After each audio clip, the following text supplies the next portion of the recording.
Yo, what's up mga ka-Trendsphere? Narito na naman tayo sa isa sa pinakamainit na balita sa mundo ng social media. Baron Geisler arestado sa Mandawi City, Cebu dahil sa di umano'y kaguluhan dulot ng kalasingan. Ano nga ba ang nangyari? Ating alamin. Ayon sa ulat ng Cebu Daily News, madaling araw ng February 22, 2025, dinakip si Baron Geisler sa Mandawi City dahil sa di umano'y disturbances dulot ng kanyang kalasingan. At mismong ang kanyang mga bayaw ang tumawag sa police station para humingi ng responde. Kaya't kinasuhan siya ng paglabag laban sa public intoxication dulot ng kanyang paglalasing.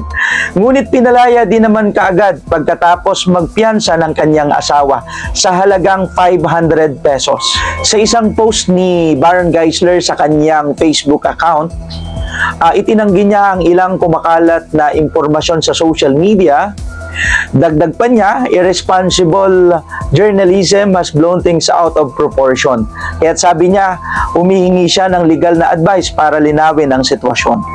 Alam naman natin mga ka-Trendsphere na hindi ito ang unang pagkakataon na masangkot si Baron Geisler sa ganitong mga gulo. No? Matatandaan natin na naaresto na din siya nung nakaraan dahilan sa mga ganitong insidente dulot ng kanyang paglalasing.